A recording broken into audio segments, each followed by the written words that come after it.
Walau Jepang unggul segalanya, tapi media Jepang ogah remehkan timnas Indonesia. Sebut skuad Sinteyong punya ini. Ya, inilah respon mantan pelatih Malaysia melihat timnas Indonesia menjadi sorotan dunia. Bisa-bisanya malah bilang level skuad Garuda itu begini.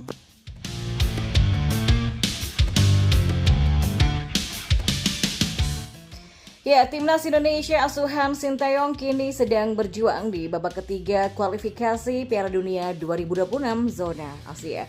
Tergabung di dalam grup C, timnas Indonesia harus bersaing dengan Australia, Arab Saudi, China, Bahrain, bahkan Jepang. Dan sejauh ini, timnas Indonesia sudah berhasil menahan imbang Arab Saudi dan Australia, dan sebentar lagi akan berhadapan dengan Bahrain serta China. Untuk sementara, Jepang menjadi satu-satunya tim yang patut ditakuti karena berhasil menyapu bersih 2 pertandingan dengan kemenangan telak. Hal ini tentu tidak mengherankan karena memang Jepang termasuk tim yang dijagokan, punya pemain bagus serta langganan Piala Dunia. Walaupun Jepang punya banyak keunggulan, rupanya media Jepang tetap tidak mau menganggap remeh timnas Indonesia. Bahkan salah satu media Jepang, Hochi News, mengulas tentang kelebihan yang dimiliki timnas Indonesia asuhan Sinteyong. Mulanya, media Jepang tersebut membahas tentang perjuangan timnas Indonesia untuk bisa lolos dari babak kedua kualifikasi Piala Dunia 2026. Timnas Indonesia di babak kedua kualifikasi melaju dengan 3 kali menang, 1 kali seri, dan 2 kali kalah. Tulis media Jepang Hochi News. Ya, media Jepang tersebut juga mewaspadai kekuatan timnas Indonesia asuhan Sinteyong yang punya banyak pemain muda. Sebagaimana diketahui dalam dunia sepak bola, pemain muda sering memberikan keunggulan bagi sebuah tim. Walaupun dari segi pengalaman masih belum matang, tapi pemain muda punya tenaga serta semangat bermain yang cukup tinggi. Timnas yang dipimpin oleh pelatih Sinteyong yang juga pernah melatih timnas Korea memiliki banyak pemain berusia awal 20-an. Tulis media Jepang itu lagi. Ya, kehadiran pemain muda inilah yang membuat media Jepang khawatir negaranya tak bisa menyapu bersih kemenangan di babak ketiga ini, walau pada akhirnya Jepang tetap bisa lolos ke Piala Dunia. Pertandingan timnas Indonesia melawan Jepang masih akan berlangsung pada 15 November mendatang. Walau terdengar sulit, bukan tidak mungkin timnas Indonesia menggagalkan upaya Jepang untuk mengamankan seluruh kemenangan di dalam grup C ini. Ya, mantan pelatih timnas Malaysia menanggapi perkembangan timnas Indonesia yang semakin menjadi perbincangan dunia. Memang tak bisa dipungkiri jika perkembangan timnas Indonesia kini mengalami peningkatan yang sangat signifikan. Buktinya, beragam prestasi-prestasi membanggakan berhasil dicapai skuad Garuda.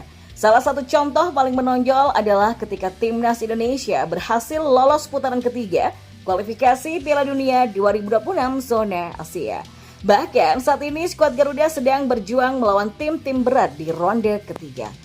Hal ini tentu tidak terlepas dari peran Coach Sinteyong yang menjadi pelatih timnas Indonesia sejak tahun 2019 silam. Sinteyong berhasil membawa perubahan segar untuk dunia sepak bola tanah air.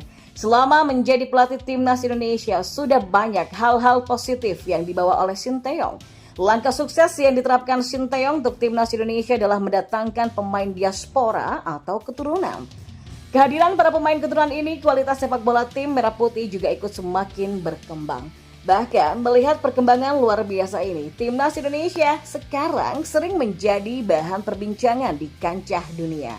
Ya, melihat hal ini, tim rival timnas Indonesia yakni Malaysia ikut menanggapi fenomena ini. Ong Kim Sui, mantan pelatih timnas Malaysia, mengakui bahwa skuad Garuda sudah menunjukkan perkembangan yang sangat signifikan. Ia pun juga mengakui kualitas Indonesia saat ini sudah mampu bersaing dengan tim-tim kuat di Asia. Menariknya, Ong Kim Sui membandingkan timnas Indonesia dan Malaysia. Mantan pelatih timnas Malaysia itu menyebut kualitas timnas Indonesia saat ini sudah berada di level yang jauh di atas Malaysia. Menurutnya, para pemain muda timnas Indonesia yang saat ini bakal memberikan keuntungan di jenjang senior nantinya. Pasukan timnas Indonesia itu tidak dinafikan, baik pasukan senior ataupun pasukan bawah 23. Mereka ini sudah menunjukkan satu tahap yang berlainan, terutamanya pasukan kebangsaan ataupun timnas Indonesia bermain dengan banyak pemain-pemain yang muda, kata Ong Kim Sui yang dikutip dari kanal YouTube Sportese Official. Jadi, ini akan memberikan jangka masa panjang untuk timnas Indonesia senior berada dalam satu level yang lebih tinggi, ujarnya lagi. Kemudian, saat dirinya ditanya mengenai kondisi timnas Malaysia sekarang, secara mengejutkan, mantan pelatih itu mengaku mereka sedang tidak baik-baik saja. Ia pun secara belak-belakan mengaku jika keadaan internal timnas Malaysia tidak begitu baik jika dibandingkan dengan timnas Indonesia. Tidak seberapa bagus, ujarnya. Ya, menurut Ong Kim Sui, alasan timnas Malaysia sulit berkembang seperti skuad Garuda karena mereka punya isu-isu yang menjadi penghambat. Isu penghambat timnas Malaysia tersebut yakni kurangnya dukungan klub-klub bola di sana terhadap tim nasionalnya. Hal ini tentu sangat berbeda dengan klub-klub di Indonesia di mana mereka ikut mendukung sepenuhnya timnas Indonesia. Dan kita tahu ya, pasukan kebangsaan Malaysia tidak begitu konsisten seperti mana pasukan Indonesia. Dan apa yang saya bisa lihat perbedaan di mana setiap klub di Indonesia menyokong sepenuhnya timnas Indonesia. Sedangkan di Malaysia kita punya beberapa isu di mana persiapan juru latih mungkin agak pendek. Pungkasnya.